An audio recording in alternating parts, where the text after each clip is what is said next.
boa tarde, boa noite, né? Dependendo do horário que você vai estar assistindo essa palestra. É uma honra e uma satisfação participar do Congresso Nacional de Entomologia Online, a sua quarta edição.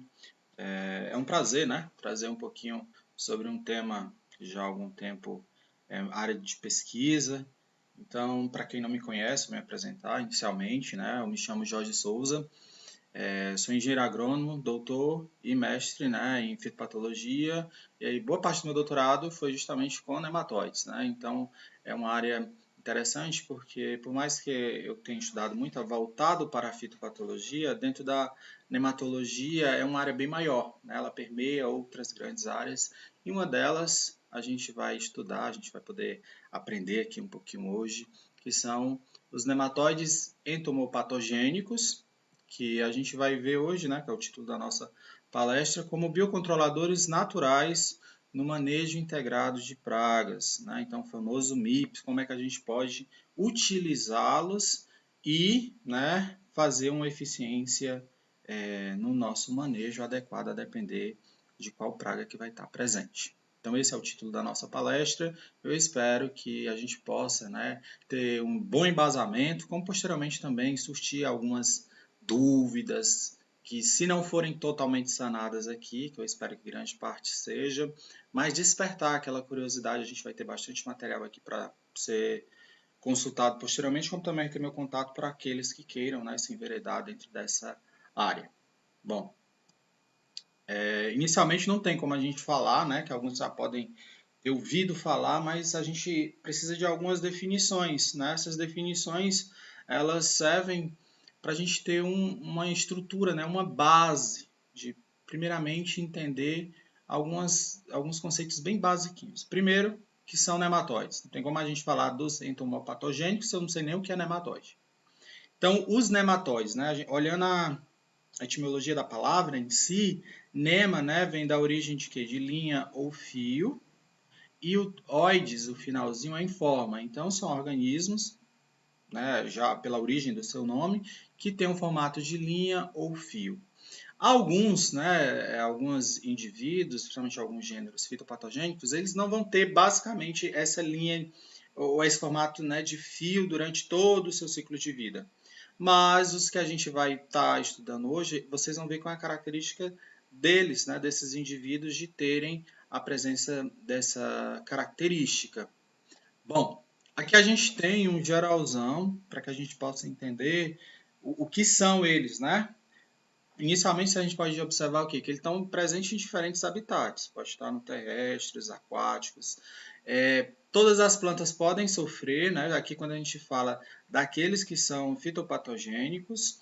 Algumas espécies podem atacar a depender do tipo do clima ou de solo.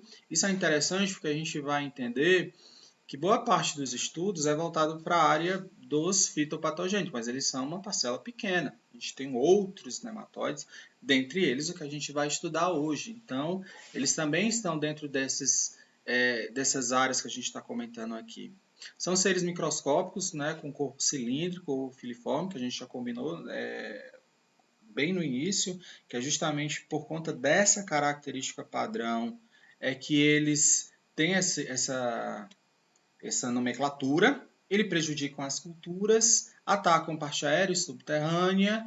Então, do ponto de vista desse panorama geral, a gente só vê ele como inimigo, né? Só vê como algo prejudicial. Mas não é bem assim, né? Nem todos eles se enquadram dentro dessa visão geral. Aqui é um slide interessante que foi de um trabalho que ele mostrou para a gente ter noção do quantitativo, né? De quantos nematóides a gente tem, mais ou menos, se a gente fosse pensar numa distribuição mundial. Observe a coloração, que ele tem tonalidades de onde você tem mais concentração e onde você tem menos indivíduos. Mas a gente tem uma média, né, para que a gente possa entender. Então, a nível mundo, né, nós temos aproximadamente 57 bilhões de indivíduos por um habitante do planeta Terra. Então, é um indivíduo que dificilmente em uma área você não vai encontrar, a não sei que seja aquelas condições bem inóspitas à vida em si. Mas, basicamente, né, sempre quando alguém pergunta tal área vai ter problema ou não, tal área tem um nematóide ou não. Eu sempre digo que presume-se que sim, né? Por conta dessa grande quantitativo dele, a gente sempre presume que há a presença. E já adiantando um pouquinho, vocês vão poder visualizar que nós temos essas espécies de nematóides entomopatogênicos aqui no Brasil. Então, eles estão presentes aqui. Então, a gente tem esse material e a gente pode utilizar como, né? E é isso que a gente vai poder estar visualizando hoje nesse nosso momento aqui. Bom, eu entendi o que é nematóide, eu entendi que ele é amplamente distribuído, é dificilmente não tê-lo. Eu vi que a gente tem os nematóides maléficos, digamos assim, que são aqueles relacionados a doenças de planta, que não é o nosso interesse. E eu tenho outra categoria, que são os entomopatogênicos.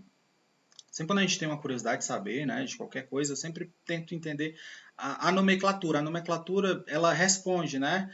Então, esse entomo já faz uma ligação com o nosso evento, né, da entomologia.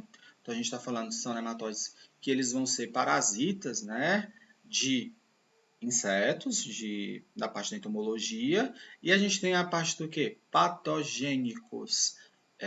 Eles, então, vão estar tendo essa capacidade tanto de matar como causar alguma doença em insetos.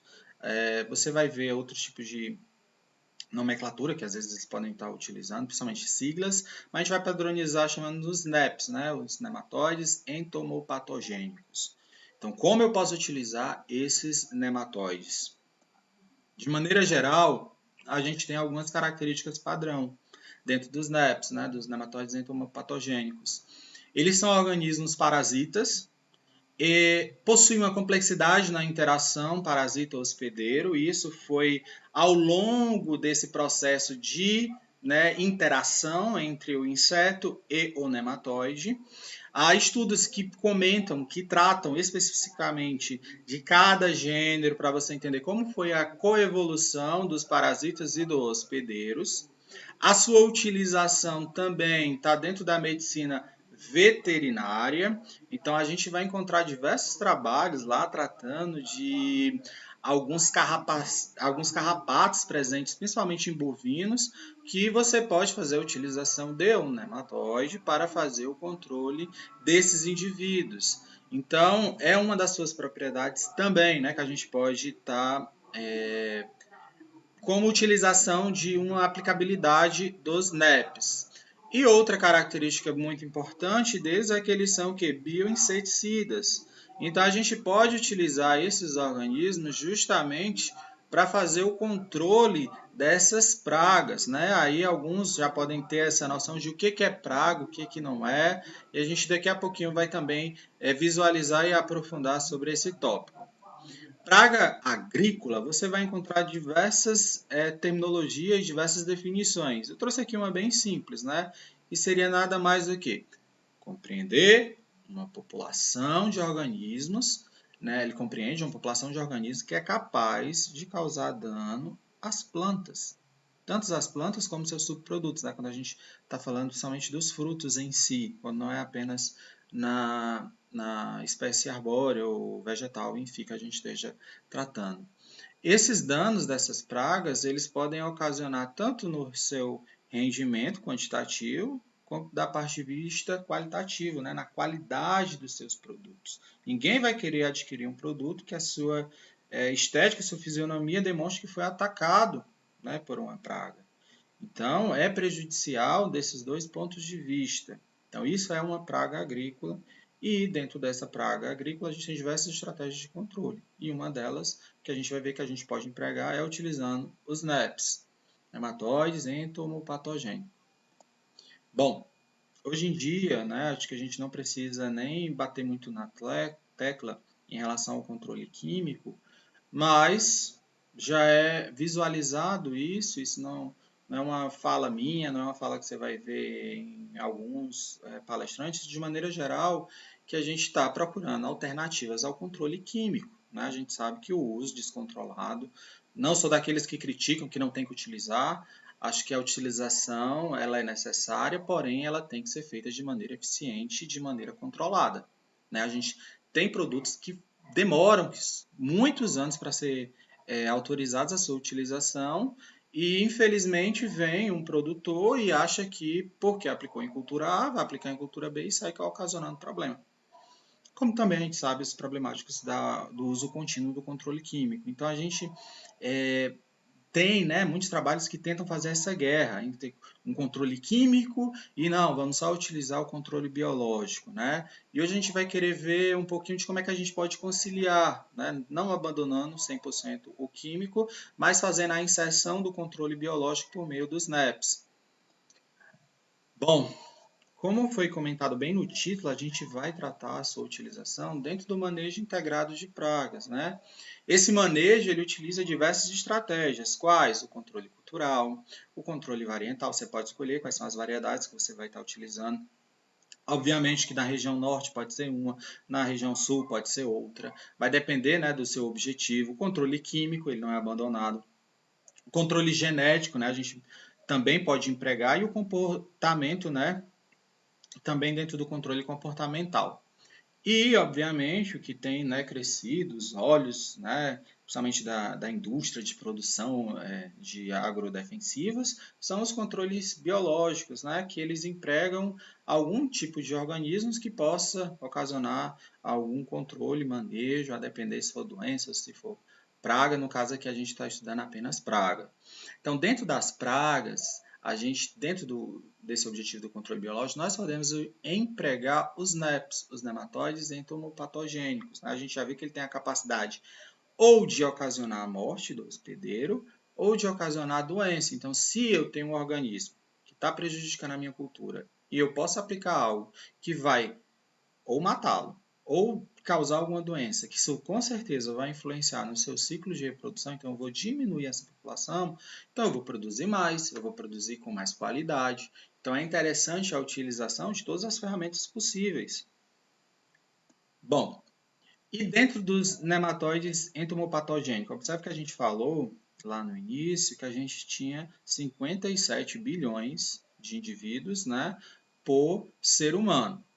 Então, temos muitos nematóides. Mas quando a gente fala dos entomopatogênicos, aí a gente já não tem tantos assim. A gente tem 11 famílias de nematóides que oferecem algum potencial que eles podem ser utilizados. E quando a gente pesquisa um pouquinho, você vai olhar dentro da literatura, só tem duas famílias que são mais estudadas e que têm mais trabalho. Dessas duas famílias são só mais dois gêneros que são amplamente utilizados. Né? Então, a gente tem uma família, a gente tem Nematidae, com 118 espécies, e a Heterorhabditidae, com 21 espécies, que já são, né, dessas duas famílias que são produzidas comercialmente. E já a gente vai poder ver quem são e onde são as suas comercialização. Bom, nessa tabela a gente tem que basicamente são só esses dois gêneros. A gente falou de família, mas de família a gente pode puxar para esses dois gêneros, que são amplamente comercializados. E aí a gente tem desde a África do Sul até a América do Sul. Né? Então a gente observa que há diversas espécies que são utilizadas, mas a gente observa que é um número pequeno. Né? Se a gente imaginar, olha, eu tenho tantos indivíduos e desses tantos indivíduos eu estou trabalhando com dois gêneros, por quê? Né? Isso só deve nos questionar, por que tão pouco? Por que eu não tenho outros gêneros? Né? Será que é porque os outros não são ineficientes? Podemos levantar esse questionamento, mas a gente daqui a pouquinho vai entender como é que funciona esse ciclo de vida em si, as suas especificidades. A gente vai ver que todos esses gêneros, e a nível de espécie principalmente, a gente precisa estudar, a gente precisa entender o seu comportamento para depois chegar a um produto de prateleira e ser comercializado. Então, basicamente, a gente tem esses dois gêneros, né? Espécies de Heterorhabditides e Stenemas, que são espécies que, dentro desses dois gêneros, que já são produzidas tanto a nível mundial como a nível local. Então, a gente tem produtos feitos a partir desses dois gêneros aqui. Bom, vamos ver algumas características gerais, né, dos NEPs. A gente primeiro tem que entender que o nematóide ele tem um ciclo de vida, né? Esse ciclo de vida vai do ovo a diversos estádios, né, de juvenis. Dentro dos estádios juvenis, o que importa para esse manejo, esse controle, é o juvenil de terceiro estágio, né? Na fitopatologia a gente chamaria de J3, mas aqui, como a gente está especificamente levando em consideração essa fase que é importante para o controle, então você vai ver que ele é só chamado de juvenil infectivo. Então é nesse momento que é interessante você fazer a observação de como vai ser o controle. E por que, que ele consegue controlar? Ele vai penetrar no hospedeiro, esse nematóide, e ele vai liberar bactérias simbióticas a ele. Por isso que a gente falou que é importante você entender como é essa interação entre hospedeiro e esses juvenis infectantes. Basicamente, a gente tem duas bactérias, né, dois gêneros importantes, tanto os Xenoabdus como o Potoabdus, que são bactérias que recorrentes são observadas com interações com os juvenis infectantes dos nematóides entomopatogênicos. Então, o que acontece? As bactérias vão se reproduzir dentro do inseto e, se reproduzindo dentro do inseto, elas vão completar o seu ciclo.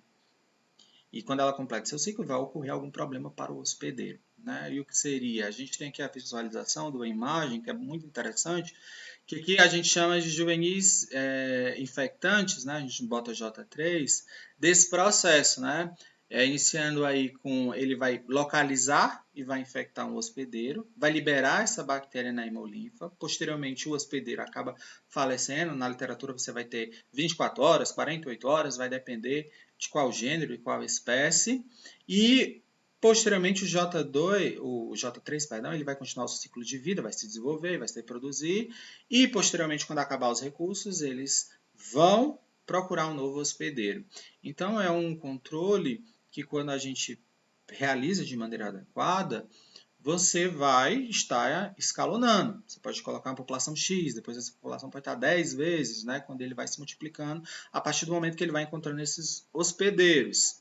Aqui a gente tem justamente para a gente observar essa interação, que é fundamental e importante. Porque o produto que eu e você a gente vai comentar hoje é o nematóide em si.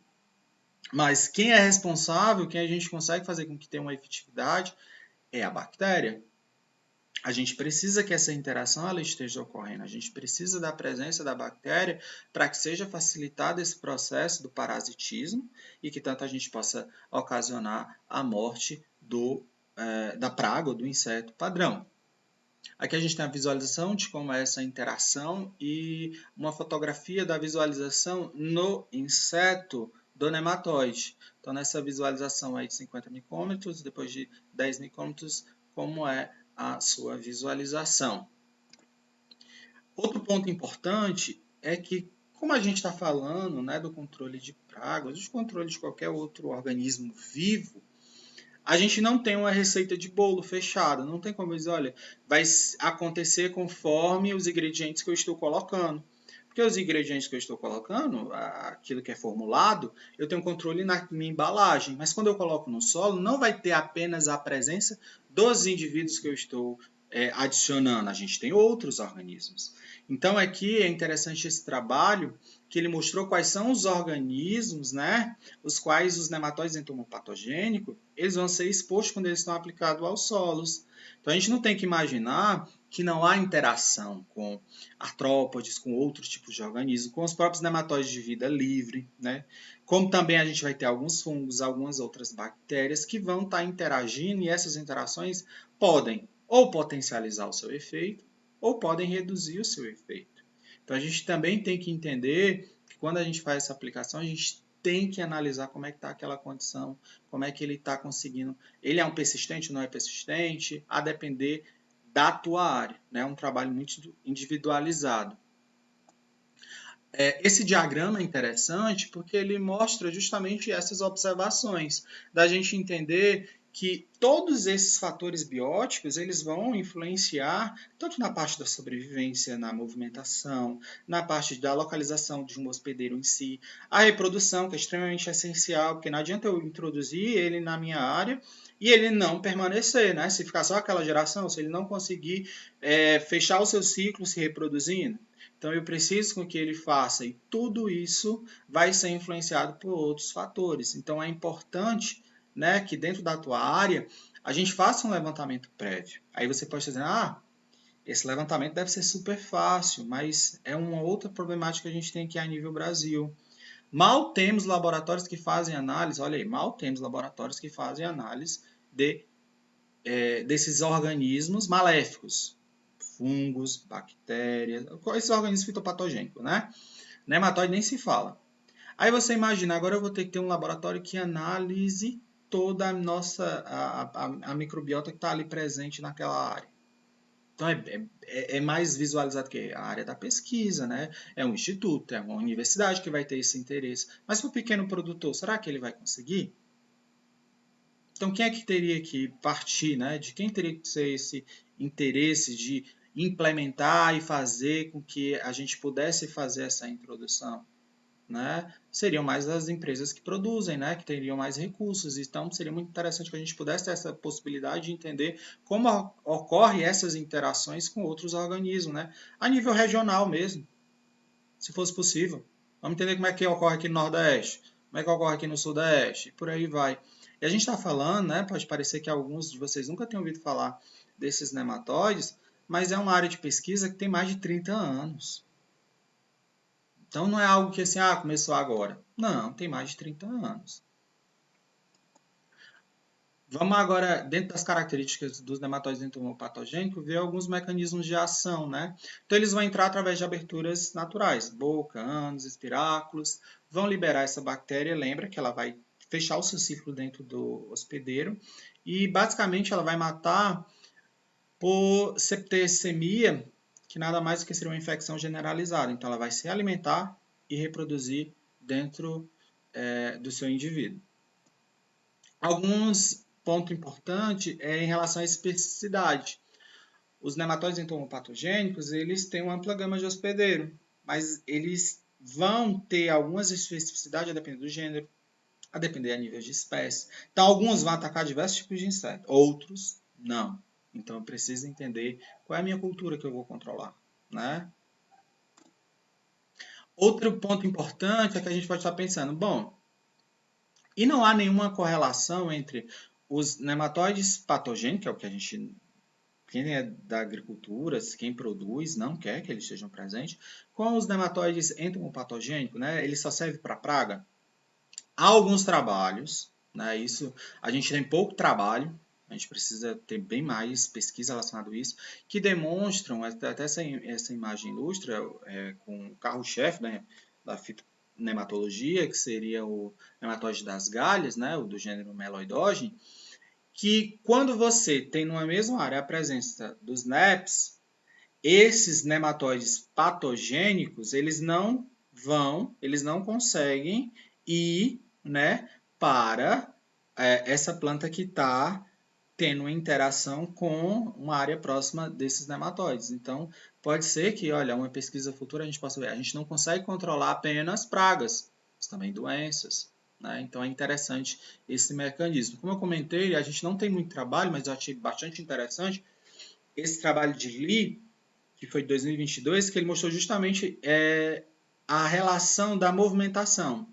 Então, ela pegou, né, seccionou uma tubulação em 4 partes, e como vocês podem estar visualizando aí na figura, ela colocou os, como está na sigla em inglês, chamou EPN, mas são os NEPs, né, os nematóides entomopatogênicos, no segmento A, C, D.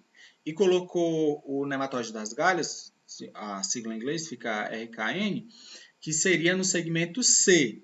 E ela observou que não ocorreu, ou quando ocorria, era num número muito pequeno, muito reduzido o processo de infecção por meio desses isolados. Eles não conseguiam chegar até ao sistema radicular no segmento A, justamente por conta da presença dos nematóides entomopatogênicos. Então é interessante que não serve apenas para a entomologia, também serviria para a fitopatologia. Dentro da sobrevivência dos juvenis infectantes, né, nos solos, os GIS, a gente vai ter o quê? Que o ciclo de vida dele vai ter alguns momentos importantes, principalmente quando ele sai da cadáver do hospedeiro anterior. Então, ele saiu dali, ele tem que encontrar um novo hospedeiro. Então, nesse momento, ele vai já estar no solo à procura desse novo hospedeiro. Então, ele vai procurar outros insetos para continuar o seu ciclo. Dentro desse processo de sobrevivência, também a gente tem a parte do metabolismo e energia, né? Os juvenis infectantes, eles não se alimentam no ambiente, então eles têm que ter a sua reserva, e essas reservas é que servem para que eles cheguem a um novo hospedeiro. Então eles dependem, basicamente, da taxa metabólica e a energia que eles vão ter, e 60% dessa energia deles em si vem do metabolismo de lipídios. Então eles têm essa procura rápida de ter um novo hospedeiro presente naquela área. A estratégia de sobrevivência, né, que eles utilizam pode ser desde a migração, para evitar condições adversas. Então, não é aquele organismo inópito, parado, né? Não, ele não é estático, né? Dependendo das suas condições, ele vai procurar fazer a sua migração, como também a depender do gênero, alguns possuem capacidade, né, adaptativa e principalmente a sincronização com o ciclo de vida do hospedeiro. Então, para cada inseto, a gente tem uma sincronização específica. E o mais importante, né, já que a gente vai aplicar, a gente precisa ter com que esse material ele fique persistente no solo. Olha aqui como é interessante, a gente tem persistência de até de 400 dias, então mais de um ano presente ali naquela área.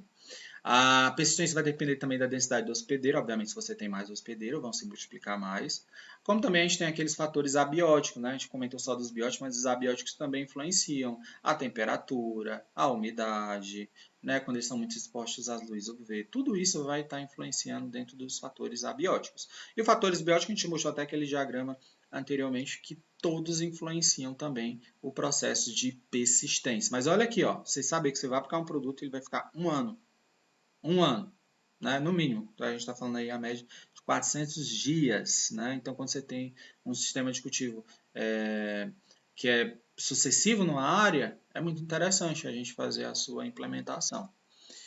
Outra vantagem do uso dos nematóides entomopatogênicos no manejo integrado de praga é a segurança ambiental. Né? A gente está tratando um produto que ele é seguro não só para os seres humanos, mas também para os animais e para as plantas. A gente não vai deixar nenhum resíduo tóxico. Né? Ele não é um fitoparasita e ele não é um parasita humano.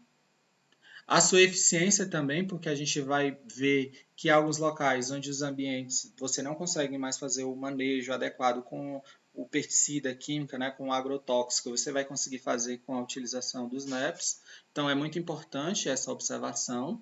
A gente vai ter a compatibilidade, que você vai ver que a gente não vai utilizar ele, e é o recomendado, né, como uma estratégia única, ele vem para potencializar.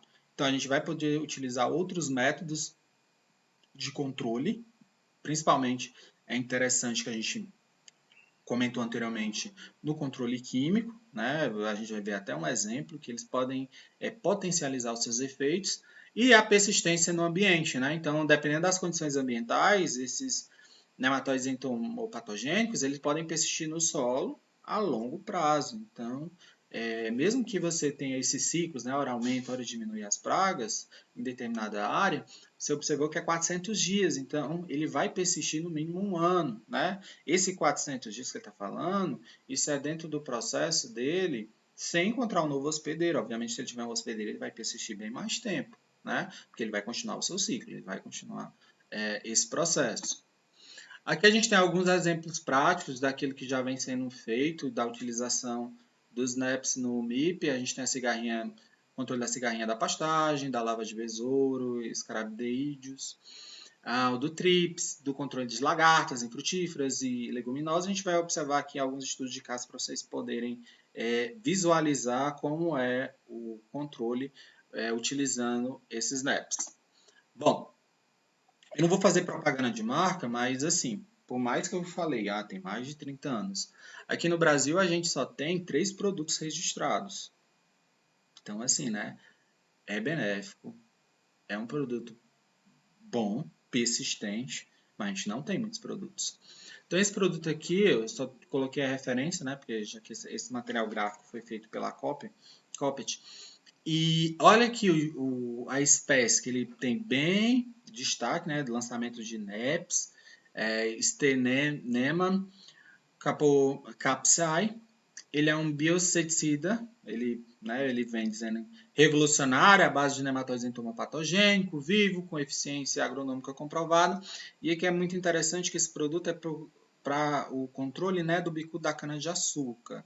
Então, você vai ter um indivíduo específico, um inseto específico em si, né, Stephanophoros leves, justamente para fazer esse controle desse bicudo.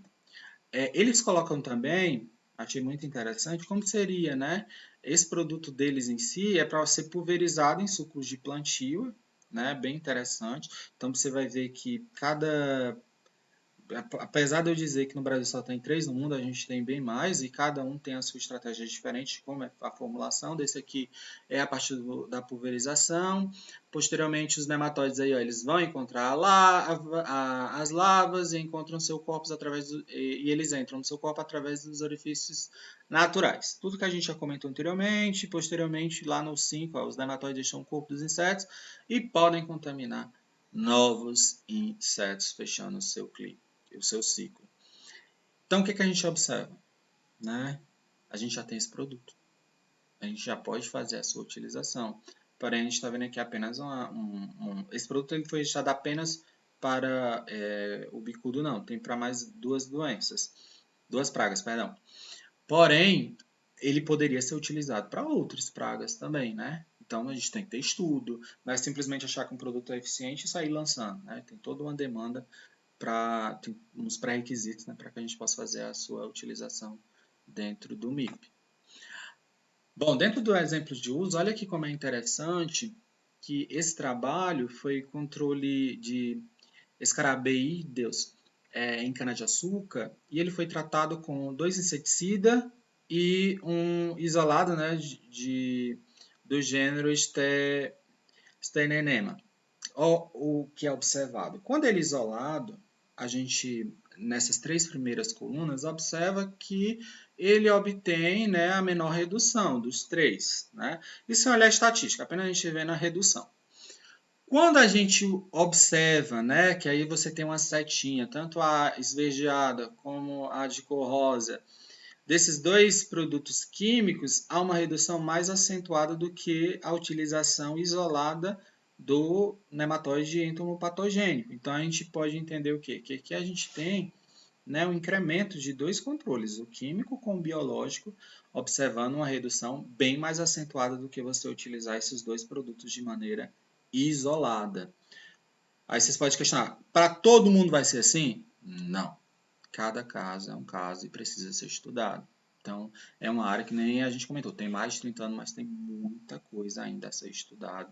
E principalmente a gente tem que entender que a gente tem um país a nível continental.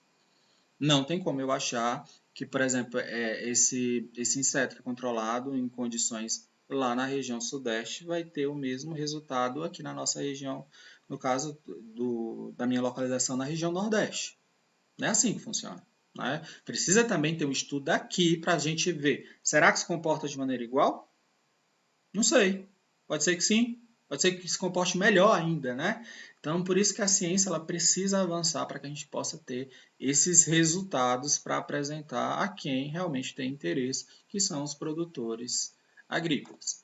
Bom, aqui há alguns estudos de caso apenas para nos despertar curiosidade, principalmente de entender que é algo que é tangível, algo que é possível, que a gente pode estar desenvolvendo.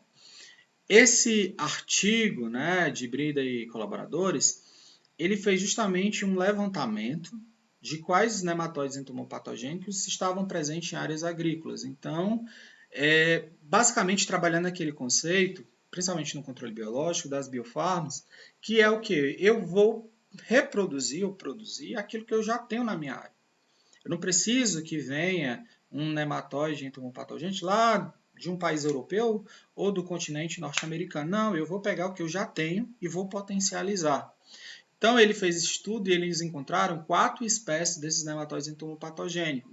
E a gente observa que, basicamente, né, a gente vê que o Heterorabidites amazonense, esse gênero, né, a gente já viu que é o que mais tem trabalho, mas a gente encontrou outro, o Metorabidites rainai, o Oshei tipulai, o Stenenema rarum. Então, esse primeiro e último, né, são os que mais têm pesquisa, mas não são os únicos.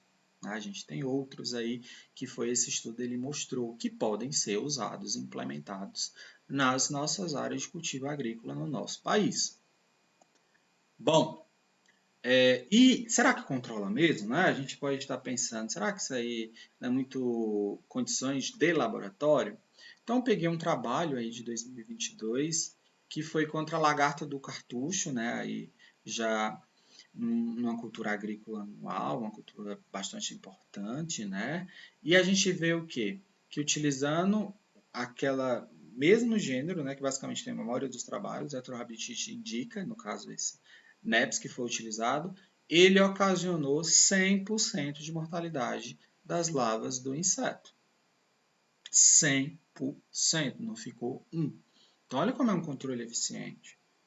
Porque assim, aí algumas pessoas que defendem sal químico podem dizer, beleza, eu se eu utilizar muito pesticida, eu consigo também. Mas vamos pensar, né?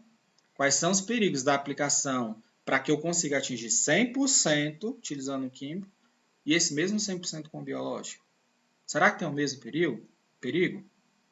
Obviamente não, né? A gente sabe que o perigo para que você consiga atingir 100% com o químico tem que ser uma estratégia muito bem desenhada, né? Tem que ser muito bem ajustado para que você possa conseguir, e dependendo da praga, dependendo de como seja a condição, muito produto. E aqui não, aqui a gente está falando do controle natural, a gente está falando aqui do controle que a gente não tem essa necessidade, né, de ter tanta precaução. Bom, aqui a gente tem um outro caso, apenas para que vocês possam visualizar, que isso não fica apenas para as culturas animais. Aqui foi já o Stenenema, já pré-press, que foi utilizado para o gorgulho do controle, né, do gorgulho do eucalipto. Então, culturas, né, principalmente que apenas não visualizando, as culturas anuais, né, mais culturas de ciclo mais longo também a gente pode fazer a utilização destes nematóides. Principalmente a gente está falando aqui do eucalipto, né, que é uma cultura muito importante presente nas nossas áreas. Aqui é só para vocês verem a redução que ocorre a partir de quantidades pequenas. Né? Então, dentro desse trabalho, avaliando a mortalidade do orgulho do eucalipto, a partir de 500, né, juvenis infectantes, você já teve mortalidade acima de 80%, né, as médias em si. E a partir de 1000 foi tudo 100%. Então, é um produto eficiente quando ele é aplicado. A gente consegue fazer essa redução. E quais seriam, né, de maneira geral, os desafios e as perspectivas da utilização ou da produção dos NEPs, né, no contexto atual? Primeiro, a falta de conhecimento. Aí vocês podem questionar, não tem mais de 30 anos, a gente não já tem muito conteúdo? Temos, mas todo produto precisa da sua especificidade. Né? Quando você vai olhar um produto lá no Agrofit, ele não sai dizendo, produto tal você utiliza aí para praga A e pronto. Não, é praga A num binômio B, né? Cada tem a sua especificidade. Então a gente precisa entender diferentes ambientes, diferentes culturas agrícolas para a utilização dos NEPs. Posteriormente, como é que eu vou fazer a formulação e a aplicação? Então, as indústrias, né, que produzem, elas fornecem basicamente o que está ali dentro. Mas como é feito para que você possa, vai ser a partir de cápsula, a partir de um gel, também teria que entender como vai ser essa aplicação dele no campo. E posteriormente o custo de produção. A gente está falando de um organismo vivo, então você não pode trabalhar em qualquer condição. Né? Tem a sua especificidade para que você possa ter isso em larga escala. Se você fosse pensar isso para uma pequena área, né? Não, eu vou ter aqui as minhas larvas dos insetos, vou colocar os nematóides para se reproduzir, vou multiplicar e depois eu coloco no campo. Ok? Agora eu vou pensar, não, eu quero introduzir isso para a soja, né? Que a gente tem aí produções a nível de estados, né? Aí eu já não tenho como fazer isso, tem um custo. Então eu preciso entender como é que eu vou produzir em larga escala e reduzindo o meu custo em si. Como conclusão, nós podemos entender que os nematóides entomopatogênicos representam uma ferramenta poderosa e promissora, né, no controle de pragas agrícolas, oferecendo uma alternativa que ela vai ser sustentável e eficaz aos métodos tradicionais.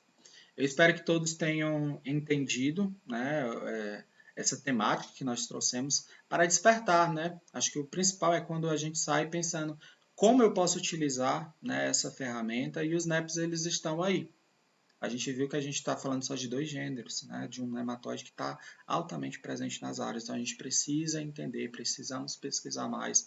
Então, aqueles que querem tirar dúvida, entender mais um pouquinho, eu deixei aí meus contatos para que vocês possam tirar dúvida. Agradeço pela atenção de todos e muito obrigado.